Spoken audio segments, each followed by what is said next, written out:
O marido americano Brian Hooker diz que sobreviveu ao que seu advogado chama de uma provação angustiante. O que de fato ocorreu nos momentos finais antes de sua prisão? Ele agora está sob custódia nas Bahamas após afirmar que sua esposa, Lynette Hooker, caiu misteriosamente na água e desapareceu sem deixar rastros. Agora, mensagens recém-reveladas que Hooker supostamente enviou a um amigo para oferecer sua versão dos acontecimentos aumentam as dúvidas sobre se o desaparecimento de Lynette foi realmente um acidente ou algo muito mais sinistro. Estamos acompanhando o caso apresentado pela Law and Crime.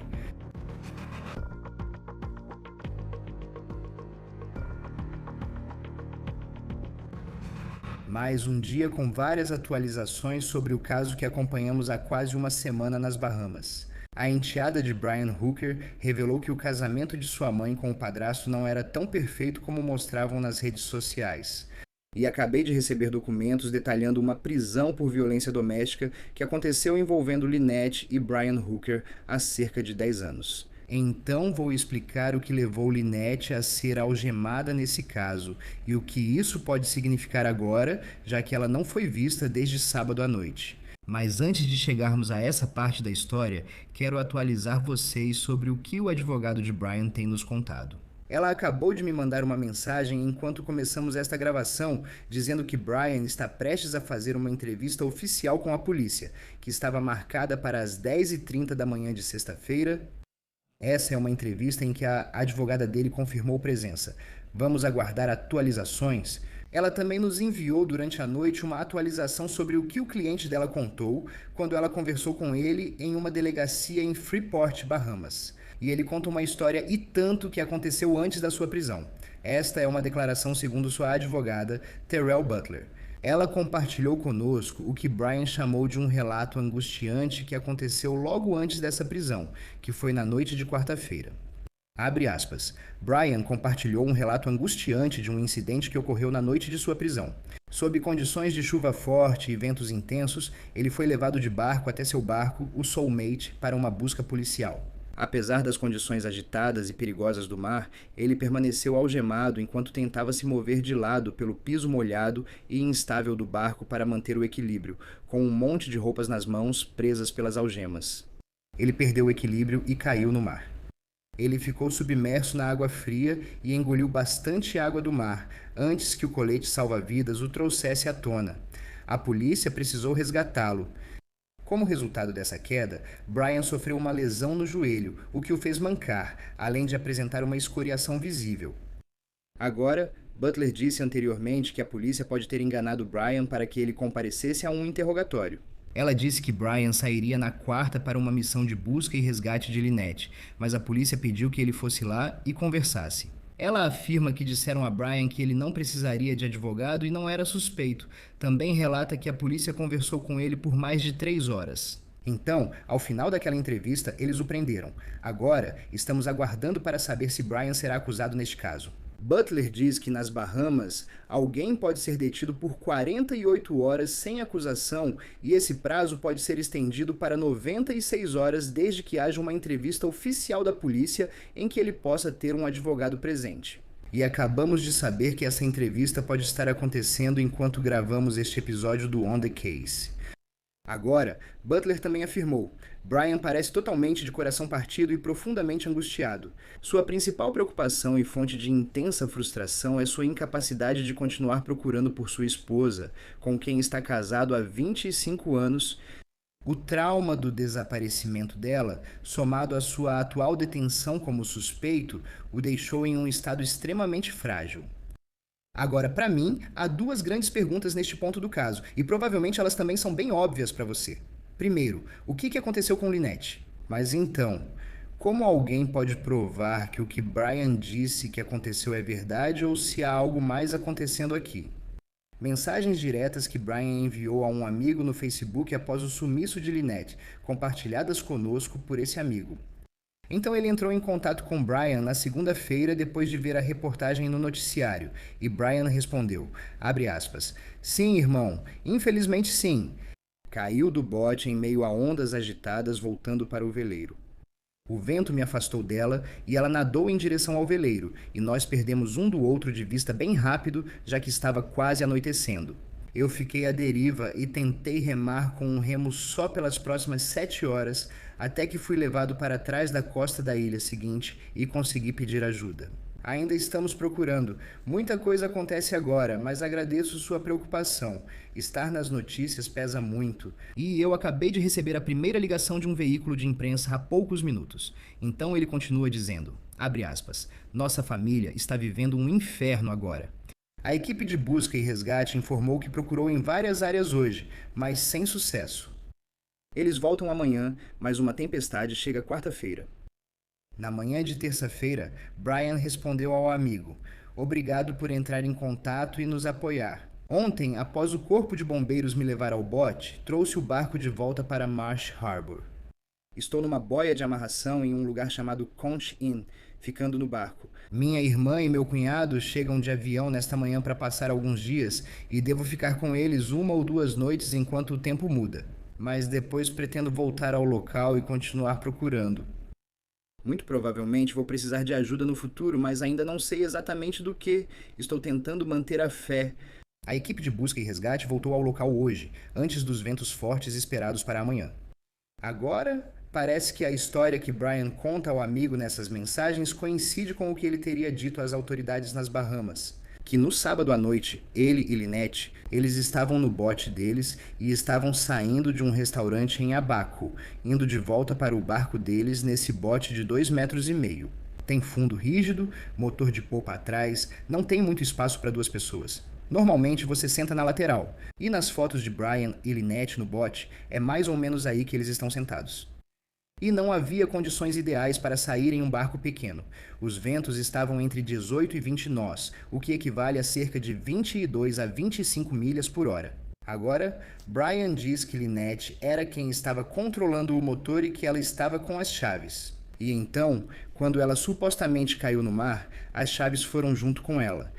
E isso deixou Brian tentando descobrir como voltar para a terra firme e para a segurança. Ele disse que as correntes e os ventos, como você viu nas mensagens, afastaram Lynette e ele, dificultando o resgate dela naquele momento.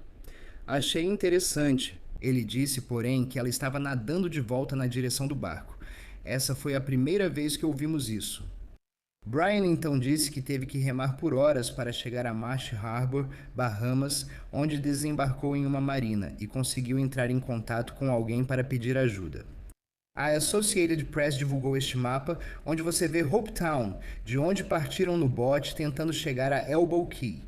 E em algum momento foi quando Lynette supostamente caiu do barco. Ele falou alguma coisa sobre, tipo, naquele momento, o que ele fez para tentar encontrar sua mãe. Ele contou que ela era levada pela correnteza, lançou um dispositivo de salvamento e depois nadou ou remou até a margem. Então, eu não sei porque ele não soltou a âncora e procurou por ela. A primeira coisa que eu teria feito seria ir até ela, não me afastar dela. Esta é parte da nossa entrevista que fizemos com a enteada de Hooker, Carly Aylesworth. Ela tem 28 anos, mora em Michigan e tem se manifestado publicamente. Ela diz que tem receio de que o desaparecimento da mãe não foi um acidente, como Brian afirmou. Agora, o advogado de Brian disse que ele nega qualquer irregularidade nisso e também está negando as acusações que Carly fez em entrevistas sobre ele e seu casamento. Tipo, como ele te contou que isso aconteceu? Ele me ligou, era por volta das 8h30 da noite no domingo, e ele me disse: Ei, sua mãe está desaparecida. Aconteceu tarde da noite passada, mas a gente vai subir em breve, então espero te ver. E eu só disse: tá bom. Não falei muito porque fiquei tipo, o quê? E aí ele disse: ah, sim, desculpa, vou procurar por ela até lá. Desligou o telefone rápido, então não sei. Foi meio estranho. Então, parecia que ele voltaria aos Estados Unidos e diria: Ei, isso aconteceu. Mas tanto faz, vamos sair quando eu for aí. Eu fiquei tipo, o quê? Tipo, não sei. Isso simplesmente não me desceu bem. Ele demorou tanto pra até me contar que ela tinha partido. Então, e eu não sei por que ele não foi até o barco dele e chamou no rádio outros veleiros: "Ei, vocês viram minha esposa? Ela está desaparecida", porque eu sei que as pessoas nos barcos provavelmente iriam sair para ajudar a procurar. Não só a Carly disse que ela desconfia da história do Brian sobre o que aconteceu com a mãe dela, como também afirmou que os Hooker não eram um casal tão perfeito quanto talvez as redes sociais faziam parecer.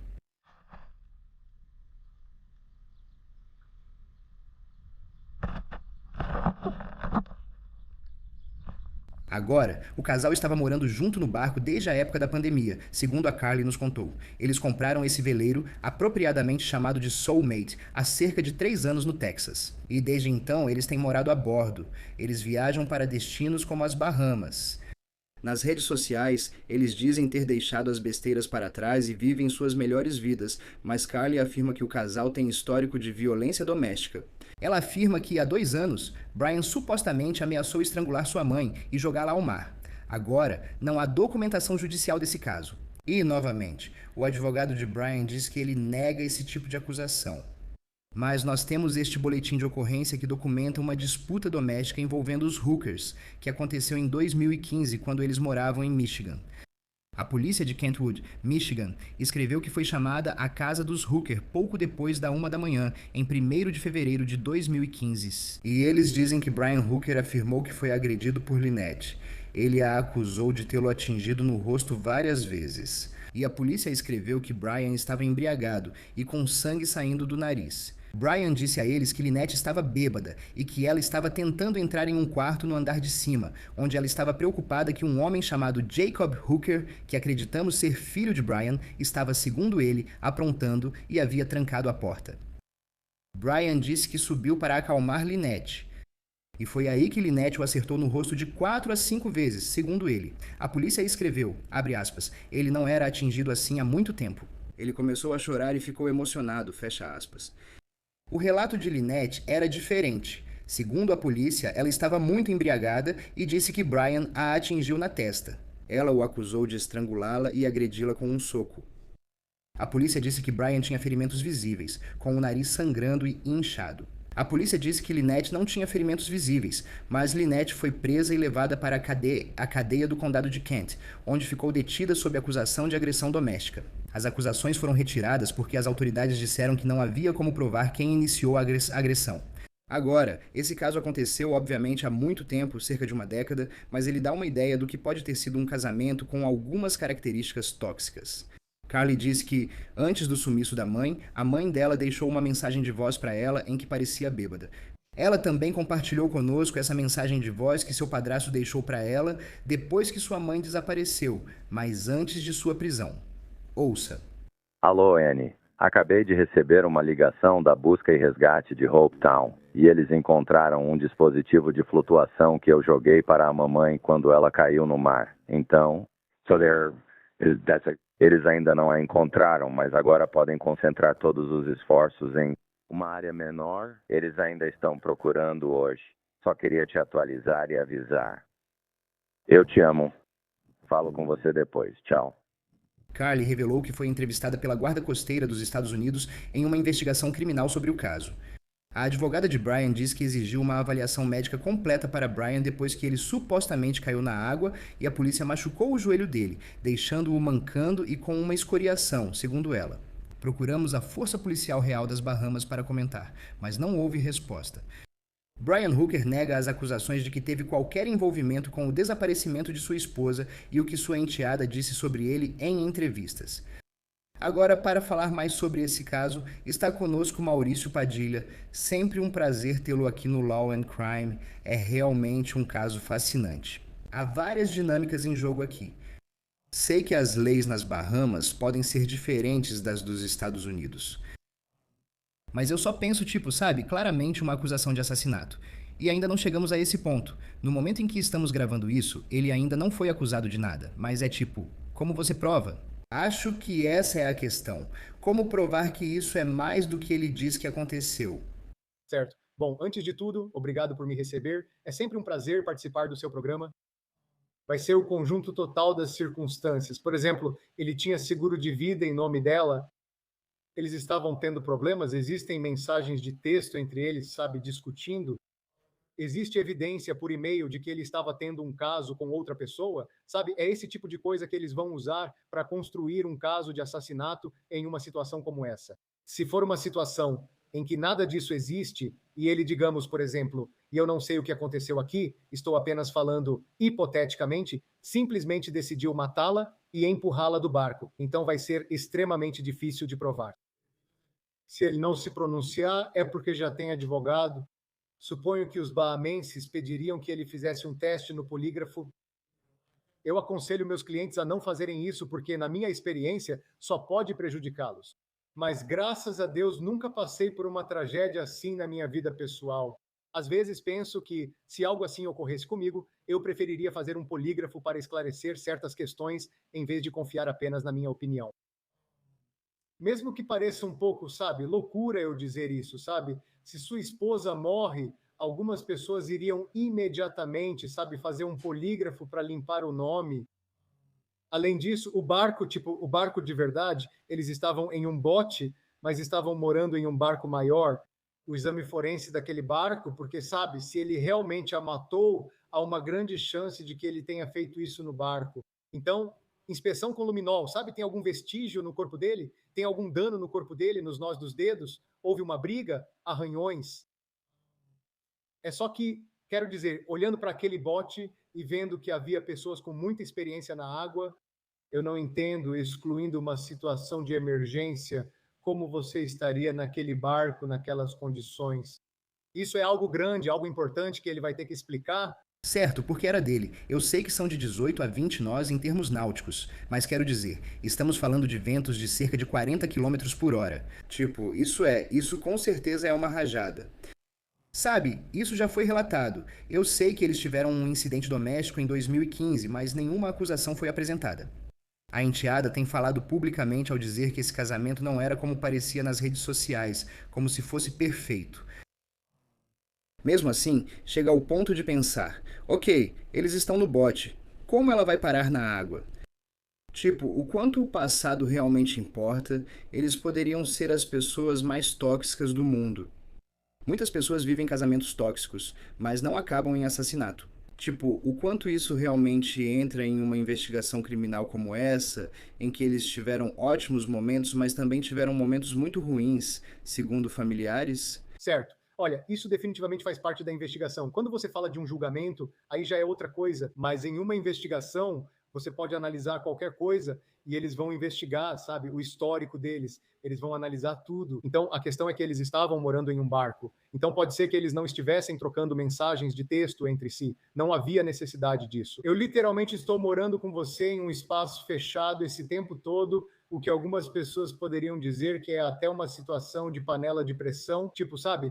Se vocês não estão se dando bem e estão em um espaço apertado de uma embarcação assim, pode ser que, sabe, as tensões aumentem a ponto de haver violência.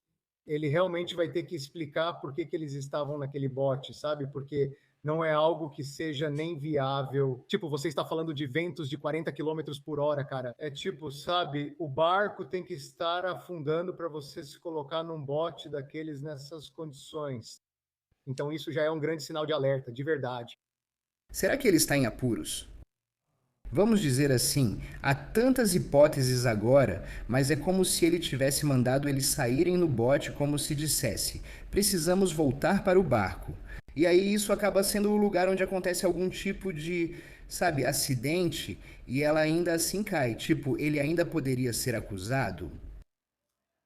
Quero dizer, teoricamente pode haver algo assim, se você toma atitudes que, sabe, ignoram completamente a segurança e são imprudentes.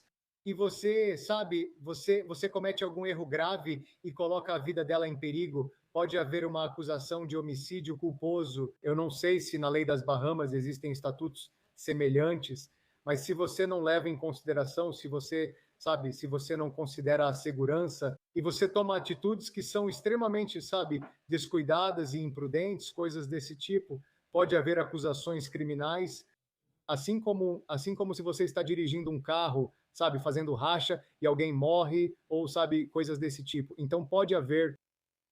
Sabe, eu acho que pra ele, e é tipo, eu não sei o que eu faria nessa situação. Acho que ninguém sabe. Então, é sempre difícil julgar as pessoas sobre o que sabe, o que aconteceu. Mas a declaração que ele divulgou parecia muito ter sido escrita por um advogado. Eu não sei se foi um advogado que escreveu, mas era muito, sabe, bem profissional na forma como foi escrita. Ele não é alguém que apareceu na câmera dizendo tipo, por favor, me ajudem a encontrar minha esposa. Eu sei que alguém da CBS News foi até ele na ilha e ele não quis comentar. Acho que ele nunca teve experiência com a mídia numa situação como essa antes. Mas, tipo, como você aconselharia um cliente a agir numa situação como essa? E estou falando antes da prisão, quando ela só estava desaparecida naquele momento. Sabe de uma coisa? Nesse momento, eu diria que aconselharia ele a deixar a mídia para o advogado cuidar, porque, sinceramente, ele não tem nada a dizer. Isso não vai, sabe, saciar a sede de justiça do público. As pessoas vão achar que, sabe, houve ação criminosa, ponto final. Não há nada que ele possa dizer à mídia que vá satisfazer as pessoas. Então, nesse caso, eu diria apenas não diga nada, porque realmente não há nada que ele possa dizer. O fato de ele estar naquele bote, o fato de que estamos falando de ventos de 40 quilômetros por hora, você não vai conseguir superar isso. Então, quando você se coloca na frente da câmera para tentar justificar o injustificável, você está se colocando em desvantagem. Então, eu aconselharia ele, nem fale nada, porque, sabe, a opinião pública já está contra você. Então, qualquer coisa que você diga, provavelmente vai ser usada contra você. E aí, quando você ouve a história dele e o jeito que ele conta, tipo, olha, a gente estava em águas turbulentas, o vento levou ela embora.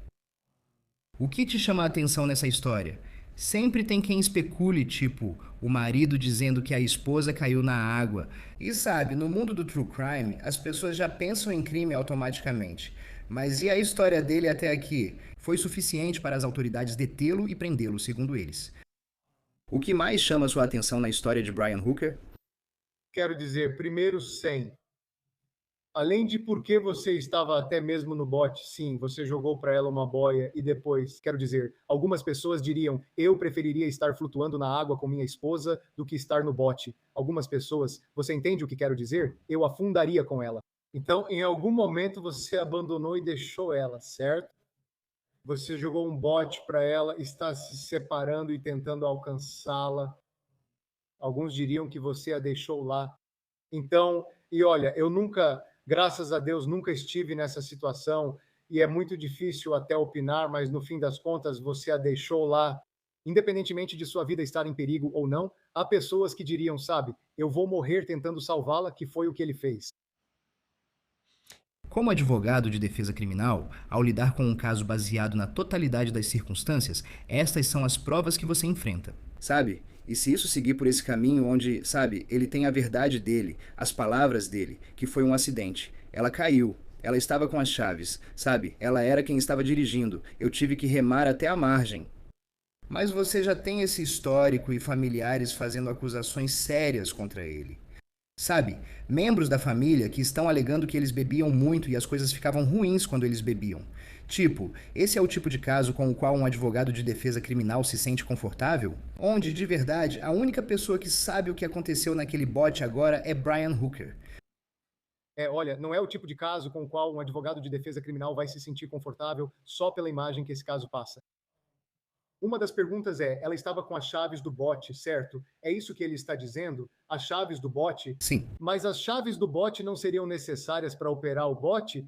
Então, em que momento você está num barquinho desses?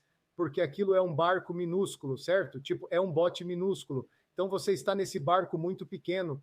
Em que momento as chaves estão no bolso dela e não no barco? Pelo que eu entendo de barcos, é como um carro, a chave deveria estar na ignição. Como a chave ficou com ela quando caiu na água? Então, eu sei que houve um longo intervalo de tempo entre ela cair na água e ele, acho, remar até a margem. Então, eu não entendo como as chaves não estavam no barco e sim com ela quando ela caiu na água. Isso é algo grande, algo que ele teria que explicar para as autoridades e para mim. Essa é uma das principais perguntas que eu gostaria de ver respondida. Sim, pensei nisso também. Tipo, o jet ski com aquele interruptor de segurança preso. Se você cai, desliga o motor, mas ainda assim é estranho num bote. Eu não sei quanta força seria necessária para realmente puxar isso da ignição, mas há muitas perguntas, disso eu tenho certeza. Eu sei que ele foi entrevistado pela polícia por cerca de 3 horas e meia e está fazendo mais entrevistas hoje. Vamos ver se acusações serão eventualmente apresentadas nesse caso. Maurício Padilha, advogado criminalista. É sempre ótimo ter você aqui no Law and Crime. É um caso fascinante. Isso é tudo para o On The Case, apresentado pelo Law and Crime. Também estamos transmitindo no Peacock. Eu sou Chris Stewart. Nos vemos na próxima vez.